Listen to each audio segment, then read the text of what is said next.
Thanks so much, everyone, for being here. I am so excited to be here with Sabrina and Jarrid. For those of you who don't know, Sabrina Carpenter is an actress, producer, and singer. She is currently shooting in Atlanta. She's shooting Emergency for Amazon and recording an album. And next up is Alice, a Netflix film that she is producing and starring in, and that's in pre-production. And Jarrid Tingle is a founder and partner at Harlem Capital. This year, he completed his second fund of $134 million, which he raised from the likes of Apple, PayPal, and TPG Capital, all to invest in women and people of color. So I'm so glad that you're both here. And I think that all three of us wondered when we got the fact that you two were on the stage together is this right? Like, well, what do these people have in common? And I think that, what it came down to is both of you have had the best year yet this year in the pandemic. And I think that, that's unexpected, especially for Hollywood and finance or VC, two industries that have more or less slowed down this year. So I would love to hear a little bit about where each of you were, last March, and what you were thinking when the pandemic struck. Jarrid, you want to take this one first? Sure, I'm happy to. So we were living the good life, I think February and March of 2020. We closed our first fund in November of 2019. So we were done with that. We were ready to just meet people, have fun, throw events, and just enjoy life and invest in great companies. We actually had an event for Black History Month at Facebook at the end of February. We had a speaking circuit, flying to LA, SF. Then a pandemic happened. We were early in trying to assess what was going on. VCs were pretty early. Andreessen in particular, they were looking at Asia. They shut down their office early, and you tend to be ahead of trends. So I saw it coming, didn't realize it would be such a big deal.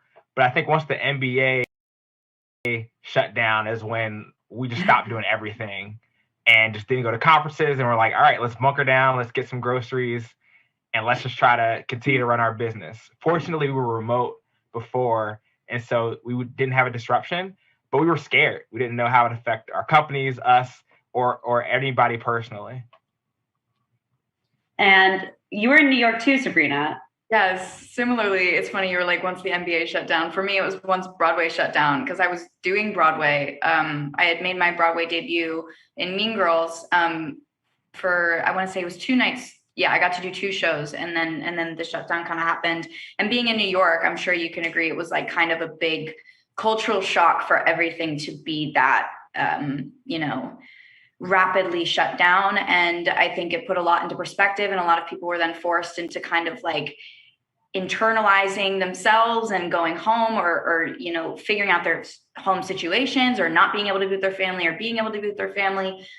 It was tricky for mental health for a lot of reasons. And yeah, I mean, I'm so grateful that through technology and through everything that we've been able to kind of do over the last year to kind of keep going and keep giving people hope through just persevering, I guess, through all of it, and still being able to kind of be open and be creative to create opportunities for ourselves and others in a time where a lot of people were struggling. But yeah, no Broadway for me right now. So. Yeah, but both of you were riding high. You definitely thought, your March, April, May, June would go very differently than it ended up doing. And if you could each kind of go into a little bit about the moment when you realized, oh, we're going to have to kind of change our plan. Jarrid, when you were like, okay, we're going to have to raise a second fund. And Sabrina, when you kind of decided, hey, I want to maybe produce, like this the good happened out of both of these situations. Definitely. I'm happy to start. Go for it. I'm always like, I'm just going to look at you. I'm happy to start. I mean, we stopped traveling, we stopped doing much social. And so that was the biggest adjustment. I'm a parent, and, us and our nanny decided that we should part ways, and it was extremely tough. So now I'm trying to run my business while being with the kid. That was really tough. We were able to keep the business going. We just switched everything to Zoom. But like personally, it was not great. Like I didn't do anything for fun. I wasn't seeing people. You come to New York City to be social, and I'm stuck in my 1,000-square-foot apartment, like with nowhere to go. Like, is it safe to go to the grocery store? Is it safe to go to the laundry room? Like, I don't know. And there was a couple months in there where we just didn't know anything. Like, is it spread by handshakes? Is it spread by breathing? Like, no one knows. And so I just didn't do anything. Wait, Jarrid, I'm going to stop you for 1 second. 1,000 square feet is like a mansion in New York. It's not bad. I'm not in Midtown or anything, so I have a little more space, but it's still not a lot for most people in the country. Fair. I think, yeah, I mean, honestly, at that point, I feel like, as you said, like it was just such an interesting time to sit back and observe our lives over the last year before all that happened, and then kind of realize that maybe we took a lot of things for granted, like hugging and shaking people's hands and having in-person conversations, being closer than 6 feet, and being able to go share experiences with people. For me, a lot of it had to do with, live music, live shows. So I think in that time, I really just like, the passion for producing had always been there, because I think especially with my music side of things, I'm very much self produced in a lot of ways. Like I'm very involved and kind of at the head of the ship on everything I do, and very much love to just have a purpose behind every single thing that I'm doing, and be very detail oriented. So I think that time was like the perfect time. I realized, I was like, wow, like films, TV, stories, a lot of people are looking to those things to bring them light and bring them, any sense of hope or joy. And in my mind, producing doesn't just go into like, oh, I want to create roles for myself to play, but it really goes into, I want to create roles for a lot of people to play, especially that I can't necessarily portray every character. And I want to create that space for different artists to be able to tell those stories.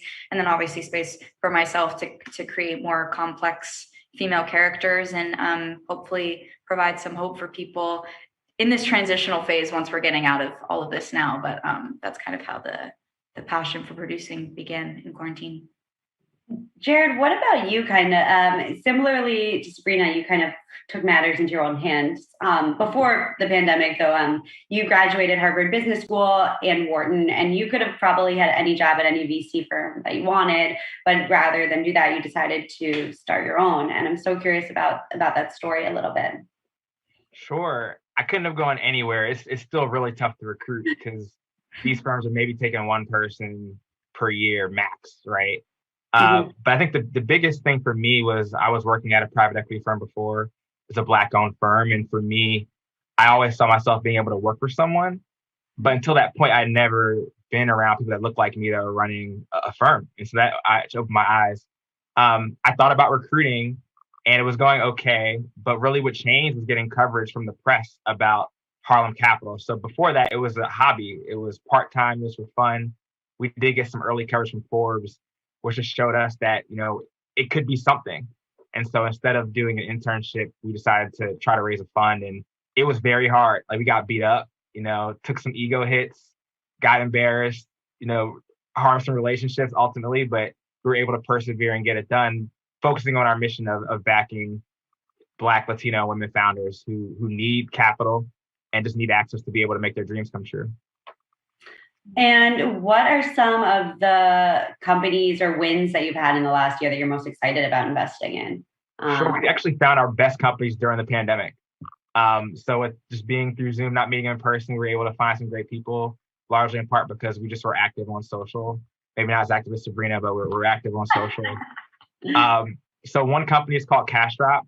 It's a mobile e-commerce platform that enables small, medium-sized business owners to just run their shop. You can just do it on your phone. You don't need a laptop, and it's a very favorable fee structure. So we're super excited about that. We have another company, they're based in Chicago, another company called Wellery, based in New York, and they're focused on nutrition. So not dieting, but nutrition.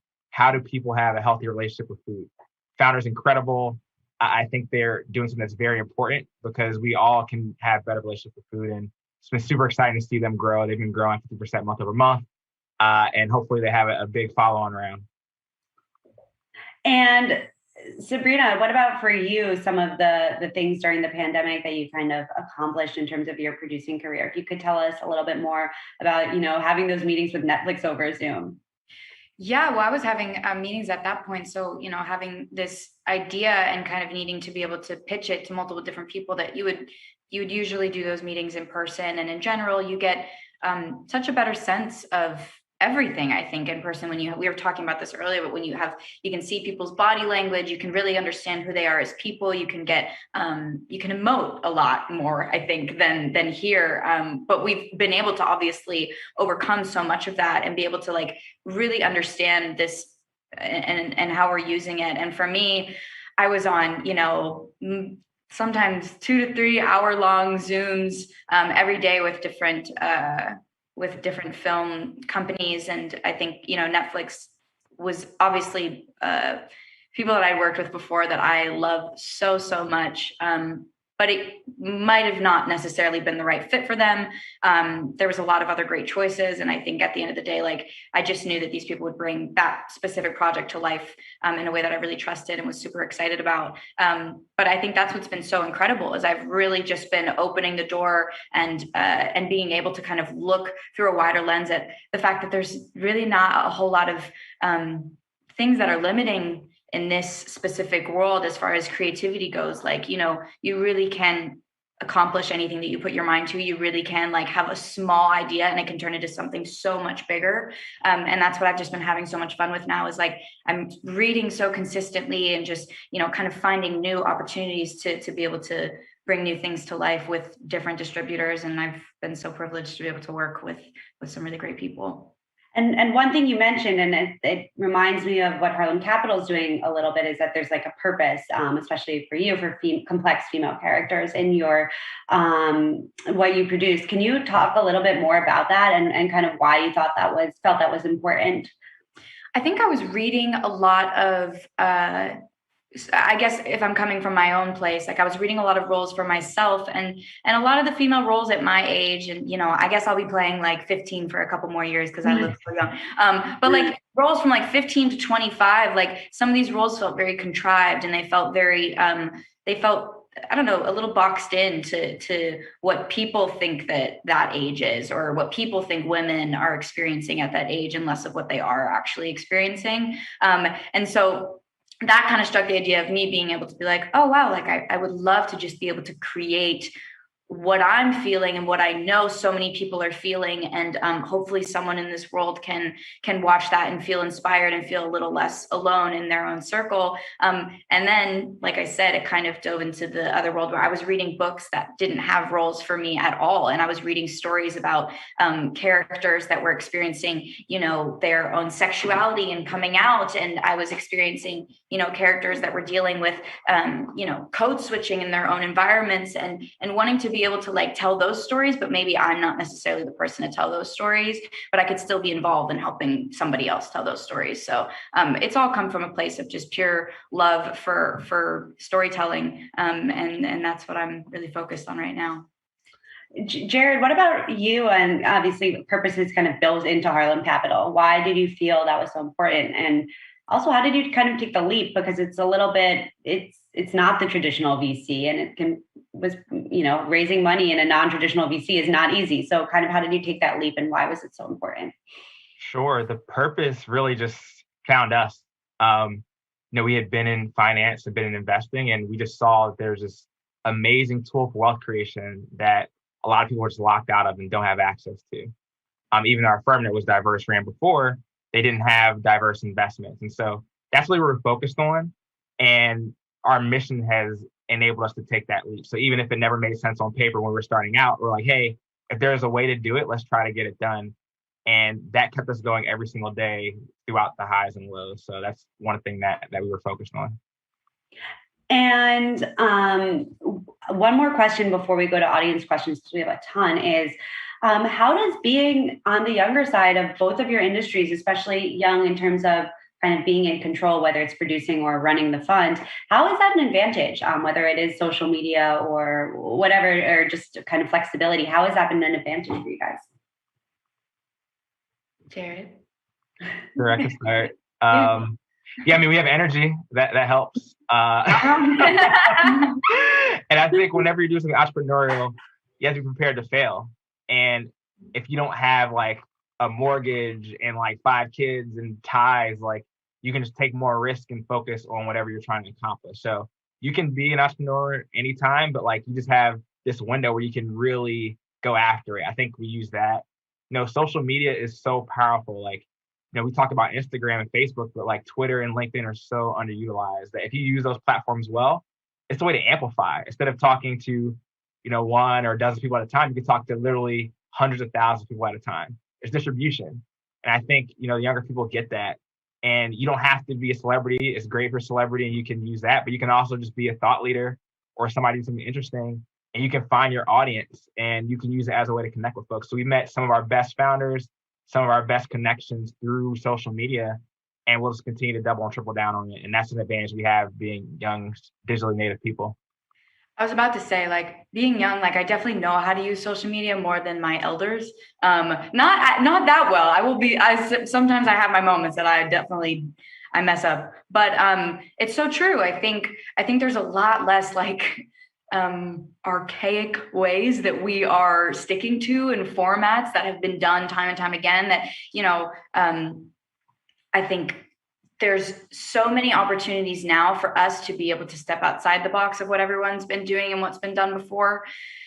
And I've just seen, I guess, because I signed with my label when I was 12 years old. And I think throughout, those years of kind of creating at the same time as I was also figuring out who I was as a young woman and just like growing, I had a lot of people telling me like, this is how you need to do things. This is the right way to do things. This is like, you take this step and then it's this step. And then every single time that I was like, but what if I don't want to take that step? What if I want to try this? And what if I want to do something that might be riskier, but it might feel more organic to me. That was always the time that it translated to people, and that, the people that were watching what I was doing, I think felt more connected to me as an artist. I don't know. I'm just guessing, but I really have always felt like the more that I was doing things that felt less, formulated, the better it was. And I think young people have that really incredible ability to just be a little bit more fearless. Like you said, we don't have like, I guess years and years of things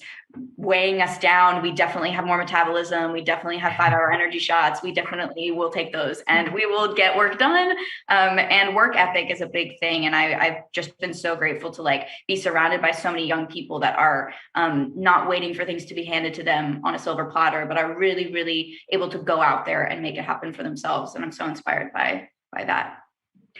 Yeah. And I do think like hustle is something that definitely diminishes as you age. And even sometimes I think back to like myself 5 years ago, and I wish I had a little bit more of that like hustle mentality. I know balance is good, but maybe not. In investing, like you get better as you get wiser. Like I have, hopefully, knock on wood, I have a long career in this, so it helps to start early, but you also benefit from years in the game. So I don't want to knock on the older people.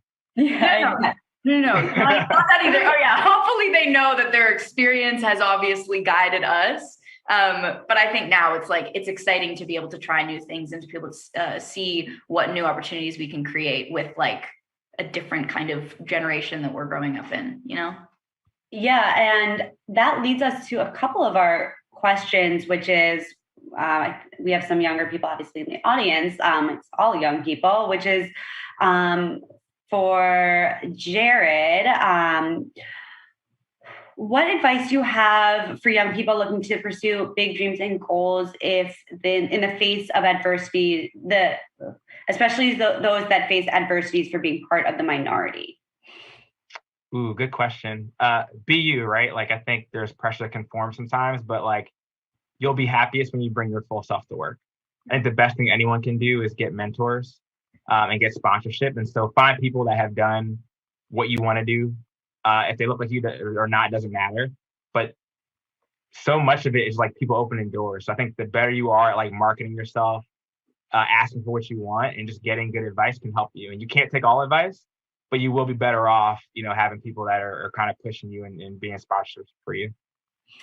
And then Sabrina, kind of piggybacking off of that, and I would love for both of your thoughts on this, but I'll start with you, is do you ever deal with older, more experienced either entrepreneurs or people in either industry not taking you seriously or treating you like you're incompetent? I think that this happens to younger people and women. So I'm sure that you have, and I'm curious if you have any advice for that. And you as well, Jarrid. Yes, short answer. I think I've experienced that in more ways than one, of just, they're having that preconceived notion of your abilities. And it yeah, I think being a young woman has made that harder, but I think just in general, being a young person, I struggled with that. I think, you know, there's a lot of people that, just like I said, they will kind of be stuck in these traditional ways, and they're scared of things that are new. And a lot of people are scared of change in general. And I think that when you're someone young that has such a big imagination and you want to bring change to the table, it can be a little intimidating for yourself, but also for other people. I tried not to let that get in the way. I've always been someone that's been very determined, and I'm very lucky to be that way. But I think for younger people that maybe aren't, or are a little bit more hesitant to know which way to turn in those situations where people are trying to kind of limit you, it's best to really just trust yourself. Like, the voice inside you will never steer you wrong. And whether it's taking you down a path that is, you know, maybe supposed to take you down a path just to teach you a lesson, it might not be like this is the answer to all your problems. It might just be there to lead you to the next great thing. So I think slow and steady is really important. But yes, definitely dealt with that, still dealing with it, and it's a learning process. And what about you, Jarrid? Yeah, no, I mean, if you're young or you're in the minority, it's always going to be tougher, but it's never been easier at the same time, right? Like, we have access to information. It's cheaper than ever to start a company, or to start, I don't know if it's cheaper to start producing films, but like, there's so much at your fingertips now because you have your phone, your computer. So utilize that. And we're in an age where you don't necessarily need the gatekeepers and the people to stamp your way in. You can go on YouTube, you can get a camera, you can like start a business, you can start, you know, producing content on your own. And so I think focus on the tools you have and don't wait for it. Like, you can go ahead and do it yourself. There's so much out there now between TikTok, YouTube, Twitter. You can just be a thought leader, and you may not even need a resume or a checkbox from any significant institutions. You can go ahead and do it yourself. And on that note, we will go, and people can start creating that content and get on their phones, start making plans for their businesses. I really appreciate you guys joining us. And I hope that everyone enjoys the rest of the programming this afternoon. Thank you. Thank you. It's great to be here. Thank you.